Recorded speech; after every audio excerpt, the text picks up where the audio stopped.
দেশের ইতিহাসে দ্বিতীয় সর্বোচ্চ তাপমাত্রা চুয়াডাঙ্গায়। বৃহস্পতিবার পর্যন্ত প্রাথমিক ও মাধ্যমিক শিক্ষা প্রতিষ্ঠান বন্ধের নির্দেশ হাইকোর্টের। 6 দিনের সরকারি সফর শেষে থাইল্যান্ড থেকে দেশে ফিরলেন প্রধানমন্ত্রী শেখ হাসিনা।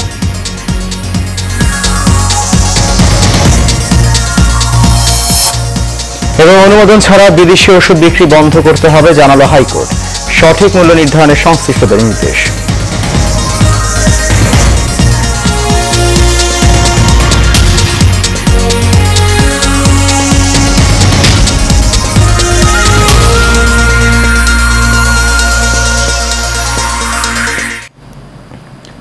সবাইকে স্বাগত জানাচ্ছি এশিয়ান প্রাইম নিউজে। আপনাদের সাথে আছি আমি সৈয়দ মাহিউজ্জামান মুখর। শুনছেন বিআরবি কেবল ইন্ডাস্ট্রিজ লিমিটেড সংবাদ শিরোনাম।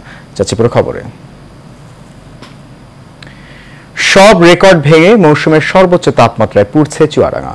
এ জেলা আজ দেশের সর্বোচ্চ তাপমাত্রা 43 ডিগ্রি সেলসিয়াস রেকর্ড করা হয়েছে। চুয়াডাঙ্গা আঞ্চলিক আবহাওয়া পর্যবেক্ষণাগারের ইনচার্জ মোহাম্মদ জামিনুর জানান, আজ বিকেল 3টায় এই মৌসুমের সর্বোচ্চ তাপমাত্রা রেকর্ড হয়েছে চুয়াডাঙ্গায়। এ সময় বাতাসের আর্দ্রতা ছিল 13%। এখন এই জেলায় অতি তাপদাহ চলছে। এ অবস্থায় আগামী কয়েকদিন থাকতে পারে। এদিকে রাজধানী ঢাকায় আজ তাপমাত্রা রেকর্ড করা হয়েছে 40.3 ডিগ্রি সেলসিয়াস। তীব্র তাপপ্রবাহে জনজীবন অস্থির হয়ে উঠেছে। তীব্র রোদের কারণে বেলা বাড়ার সঙ্গে সঙ্গে রাস্তাঘাটে লোকজনের চলাচল সীমিত হয়ে পড়ছে। আবার অনেকে জরুরি প্রয়োজন ও জীবন জীবিকার তাগিদে প্রচণ্ড তাপপ্রবাহ উপেক্ষা করে কাজে বের হচ্ছেন। এতে অনেকেই অসুস্থ হয়ে পড়ছে। ব্যবসা প্রতিষ্ঠানগুলো খুবই অসহায় হয়ে পড়েছে। অতিরিক্ত তাপমাত্রা রোদে মানুষ হিমশিম খেয়ে যাচ্ছে। রিক্সাওয়ালা কুলি দিন মজুরেরা খুব কষ্টে জীবনযাপন করছে। এটা আর 1 থেকে 2 দিন অব্যাহত থাকতে পারে, তারপর তাপমাত্রা কিছুটা কমার সম্ভাবনা আছে। আগামী সপ্তাহের মাঝামাঝি বৃষ্টিপাতের সম্ভাবনা আছে। বৃষ্টিপাত হলে তাপমাত্রা সহনীয় পর্যায়ে নেমে আসবে।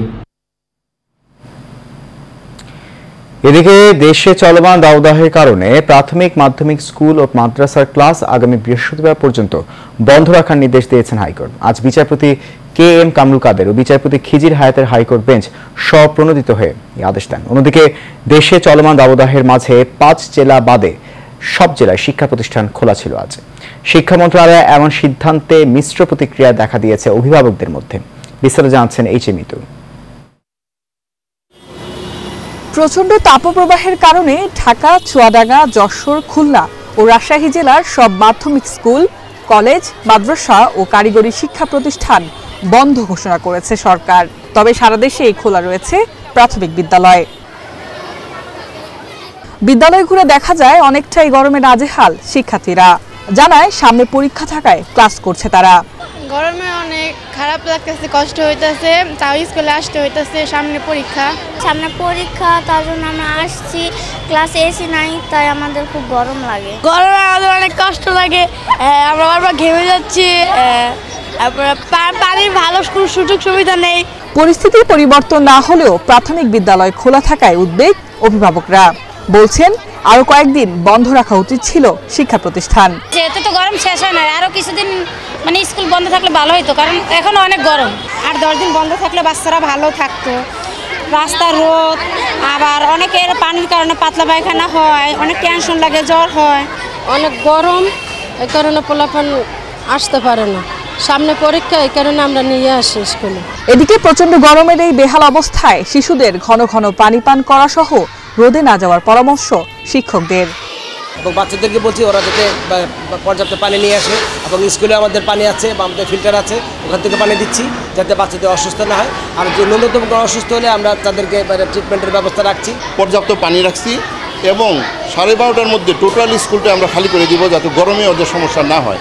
সারা দেশে চলছে 3য় দফায় হিট অ্যালার্ট। তাই এ সময় স্কুল খোলা রাখা আর বন্ধ রাখা নিয়ে শিক্ষক, শিক্ষার্থী এমনকি অভিভাবকদের মধ্যে রয়েছে মিশ্র প্রতিক্রিয়া। HM Mitu, Asian television, Dhaka. থাইল্যান্ডে 6 দিনের সরকারি সফর শেষে ব্যাংকক থেকে দেশে ফিরেছেন প্রধানমন্ত্রী শেখ হাসিনা। প্রধানমন্ত্রী ও তার সফর সঙ্গীরা বহনকারী বিমান বাংলাদেশ এয়ারলাইন্সের ফ্লাইটটি সকাল 11:30টায় ঢাকার শাহজালাল আন্তর্জাতিক বিমানবন্দরে অবতরণ করে। এর আগে থাইল্যান্ডের স্থানীয় সময় সকাল 10:10 থাইল্যান্ডের ডনমুয়াং আন্তর্জাতিক বিমানবন্দর থেকে যাত্রা করে ফ্লাইটটি। এর আগে শেখ হাসিনা থাই প্রধানমন্ত্রী শ্রেথা থাবিসিনের আমন্ত্রণে দুই দেশের মধ্যে দ্বিপাক্ষিক সম্পর্ক জোরদারে দ্বিপাক্ষিক ও বহুপাক্ষিক উভয় সফরের অংশ হিসেবে 24 এপ্রিল সেখানে যান। গত 26 এপ্রিল থাই প্রধানমন্ত্রী থাবিসিনের সঙ্গে গভর্নমেন্ট হাউসে দ্বিপাক্ষিক আলোচনা করেন এবং বাংলাদেশ ও থাইল্যান্ডের দুই নেতার উপস্থিতিতে দুই দেশের মধ্যে ভিসা অব্যাহতি, জ্বালানি পর্যটন ও শুল্ক সংক্রান্ত বিষয়ে সহযোগিতা এবং মুক্ত বাণিজ্য চুক্তির আলোচনার বিষয়ে 5টি দ্বিপাক্ষিক নথি সই হয়।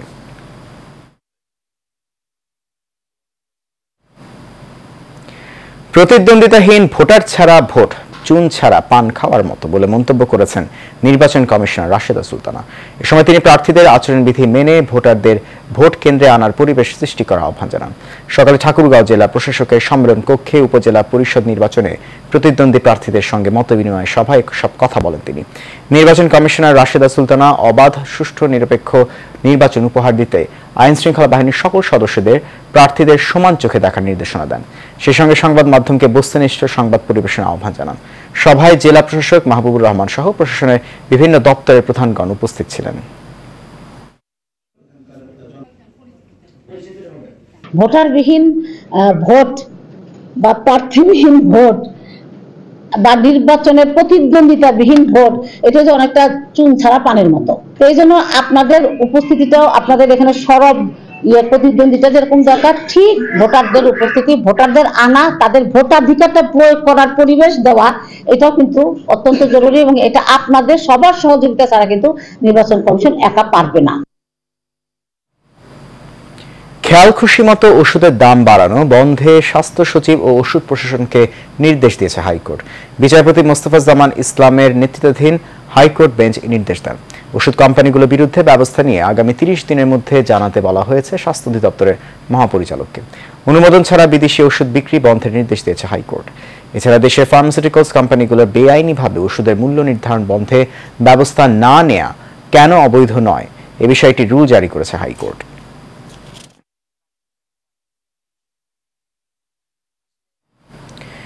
গঠনতন্ত্রের পরিপন্থী কার্যকলাপের কারণে বঙ্গবন্ধু সৈনিক লীগের কেন্দ্রীয় কার্যনির্বাহী কমিটির সহসভাপতি এম এ কাশেমকে সংগঠন থেকে অব্যাহতি দেওয়া হয়েছে। বঙ্গবন্ধু সৈনিক লীগের সভাপতি বীর মুক্তিযোদ্ধা আলহাজ হারুন রশিদ সিআইপি স্বাক্ষরিত এক বিজ্ঞপ্তিতে এই কথা জানানো হয়। ওই বিজ্ঞপ্তিতে বলা হয়েছে, সংগঠনের সভাপতি দেশের বাইরে অবস্থান করাকালীন সময় ভারপ্রাপ্ত সভাপতির দায়িত্ব পেয়েছেন মর্মে সামাজিক যোগাযোগ মাধ্যমে ঘোষণা দেন এম এ কাশেম। এ নিয়ে কারণ দর্শানোর নোটিশ দেওয়া হলে তার কোনো উত্তর না দিয়ে ব্যক্তিগত অফিসকে বঙ্গবন্ধু সৈনিক লীগের তথাকথিত অফিস হিসেবে ঘোষণা দিয়ে বঙ্গবন্ধু সৈনিক লীগের বিভিন্ন স্তরের নেতাকর্মীদের ডেকে তাদের মধ্যে বিভ্রান্তি ও বিভক্তি সৃষ্টি পায়তারা করেন।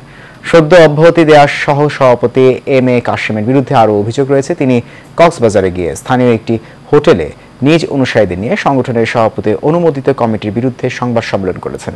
এতে স্থানীয় নেতাকর্মীদের মধ্যে বিভ্রান্তি সৃষ্টি হয়। এ সকল সংগঠন বিরোধী কর্মকাণ্ডে লিপ্ত থাকায় গঠনতন্ত্র মোতাবেক এম এ কাশেমকে বঙ্গবন্ধু সৈনিক লীগের কেন্দ্রীয় কার্যনির্বাহী কমিটির সহ সভাপতি পদ থেকে অব্যাহতি দেওয়া হয়েছে বলে সংগঠনের বিজ্ঞপ্তিতে জানানো হয়। একই সাথে ভবিষ্যতে সংগঠনের কোনো কার্যক্রমে জড়িত হলে তার বিরুদ্ধে আইনানুগ ব্যবস্থা নেওয়া হবে বলে হুঁশিয়ারি দেওয়া হয়েছে ওই বিজ্ঞপ্তিতে।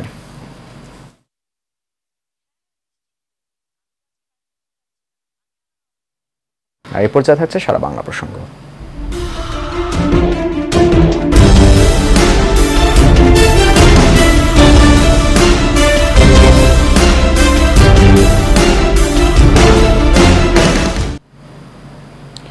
নোয়াখালীর কবিরহাটে গোসল করতে নেমে পুকুরে পানিতে ডুবে দুই ভাইয়ের মৃত্যু হয়েছে। দুপুর 12টার দিকে উপজেলার বাটিয়া ইউনিয়নের গাজীরবাগ গ্রামের হাসান আলী জমাদারের বাড়িতে ঘটনা ঘটে। স্থানীয় ইউপি সদস্য ইকবাল হোসেন দুলাল এসব তথ্য নিশ্চিত করেন। তিনি বলেন, দুই ভাই দুপুরে পুকুরে গোসল করতে যায়, পরে এক ভাই পুকুরে পানিতে পড়ে গেলে আরেক ভাই তাকে বাঁচাতে গেলে পানিতে ডুবে দুই ভাইয়েরই মৃত্যু হয়। পরে পরিবারের সদস্যরা তাদের দেখতে না পেয়ে খোঁজাখুঁজি করতে থাকে। এক পর্যায়ে মসজিদের পুকুরে তাদের ভাসতে দেখে উদ্ধার করে উপজেলা স্বাস্থ্য কমপ্লেক্সে নিয়ে গেলে কর্তব্যরত চিকিৎসক তাদেরকে মৃত ঘোষণা করেন।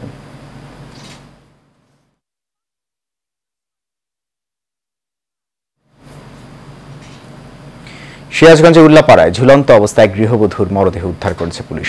দুপুর 12টায় উপজেলার উল্লাপাড়া সদর ইউনিয়নের বাখুয়া গ্রামের স্বামীর বাড়ি থেকে খাদিজা নামের এই গৃহবধূ ফাঁসিতে ঝুলন্ত অবস্থায় মরদেহটি উদ্ধার করা হয়। নিহত খাদিজা উপজেলার বাখুয়া গ্রামের মজনু মিয়ার স্ত্রী। এ বিষয়ে উপল্লাপাড়া থানার ভারপ্রাপ্ত কর্মকর্তা আসিফ মোহাম্মদ সিদ্দিকুল ইসলাম বলেন, খবর পেয়ে মরদেহটি উদ্ধার করে ময়নাতদন্তের জন্য মর্গে পাঠানো হয়েছে। থানায় একটি ইউডি মামলা দায়ের করা হয়েছে।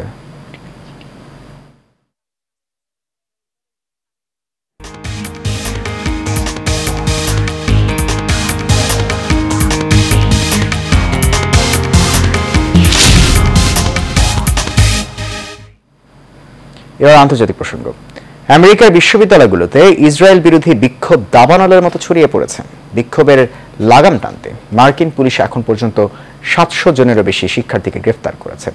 গত 6 মাস ধরে ফিলিস্তিনের গাজায় যুদ্ধ চালাচ্ছে ইসরায়েল। ইসরায়েলের এই যুদ্ধে হোয়াইট হাউসের অকুণ্ঠ সমর্থনের বিরুদ্ধে এবং গাজায় ইসরায়েলি হামলা বন্ধের দাবিতে বিক্ষোভ করতে শুরু করে আমেরিকার বিভিন্ন বিশ্ববিদ্যালয়ের শিক্ষার্থীরা। এরপর তা ক্রমশ বিস্তৃত হতে থাকে। এদিকে শিক্ষার্থীরা তাদের বিক্ষোভ আন্দোলন থেকে পিছু হটতে নারাজ। অব্যাহত গ্রেফতার অভিযানের পরেও বিক্ষোভ দমাতে পারছে না মার্কিন পুলিশ।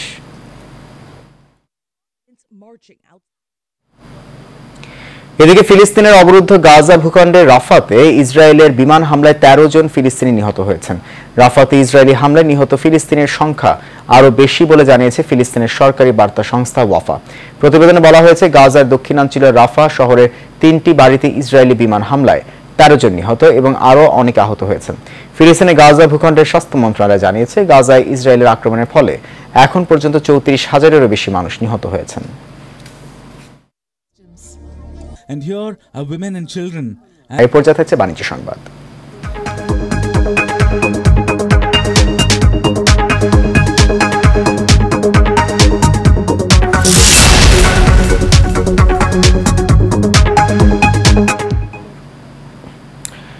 এক দশকের ধারাবাহিকতায় এই বছর বিশ্ব সাহিত্য কেন্দ্রের বই পড়া কর্মসূচিতে 39,680টি বই হস্তান্তর করল বিকাশ। শিক্ষার্থীদের মনের বিকাশ ও উৎকর্ষের লক্ষ্যে দেশজুড়ে বিভিন্ন স্কুলে এই বইগুলো বিতরণ করা হয়। আলোকিত মানুষ গড়ার কারিগর ও বিশ্ব সাহিত্য কেন্দ্রের প্রতিষ্ঠাতা এবং প্রধান নির্বাহী অধ্যাপক আব্দুল্লাহ আবু সাইদের হাতে বইগুলো তুলে দেন বিকাশের chief external and corporate affairs officer major general অবসরপ্রাপ্ত শেখ মোহাম্মদ মনিরুল ইসলাম। শিক্ষার্থীদের মাঝে বই পড়ার অভ্যাস গড়ে তুলতে দায়িত্বশীল কর্পোরেট প্রতিষ্ঠান হিসেবে 2014 সাল থেকে বিশ্ব সাহিত্য কেন্দ্রের এই দেশভিত্তিক উৎকর্ষ কার্যক্রমের সঙ্গে যুক্ত আছে বিকাশ।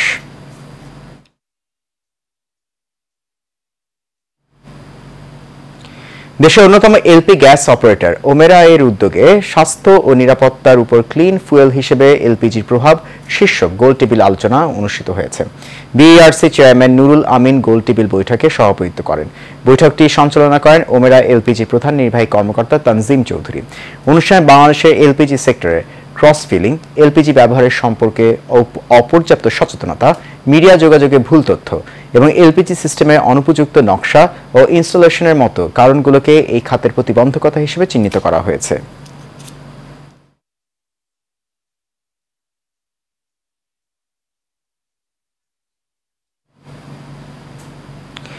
বিশ্বাসে একসাথে স্লোগানকে প্রতিপাদ্য করে কক্সবাজারের সম্প্রতি অনুষ্ঠিত হয়েছে দেশ সেরা সিমেন্ট ব্র্যান্ড 7 রিংস সিমেন্টের ডিলার কনফারেন্স। অনুষ্ঠানে উপস্থিত ছিলেন 7 রিংস সিমেন্টের managing director Tahmina Ahmed, vice chairman Sheikh Raihan Ahmed, Shunshing group international হংকংয়ের director Imdan Pasha, operations director Saif Rahman, group chief financial officer ও কোম্পানি সেক্রেটারি জনাব কাউসার আলম ও অন্যান্য কর্মকর্তাবৃন্দ।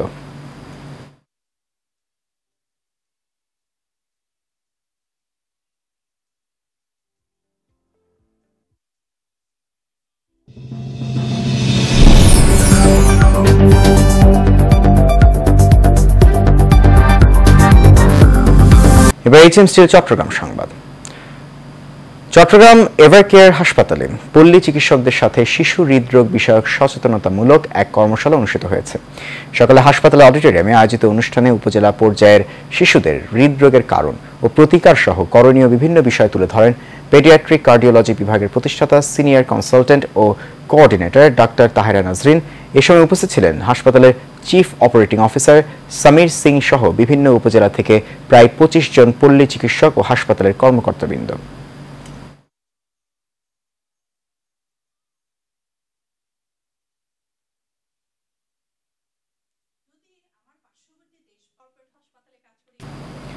শেষ হবে এশিয়ান প্রাইম নিউজ। তার আগে বিআরবি কেবল ইন্ডাস্ট্রিজ লিমিটেড সংবাদ শিরোনামগুলো জানিয়ে দিচ্ছে আরো একবার।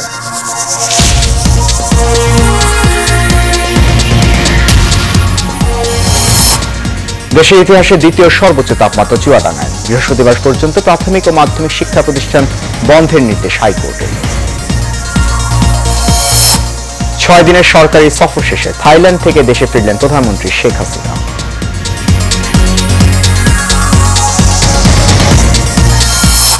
এবং অনুমোদন ছাড়া বিদেশি ওষুধ বিক্রি বন্ধ করতে হবে জানালো হাইকোর্ট। সঠিক মূল্য নির্ধারণের সংশ্লিষ্টদের নির্দেশ।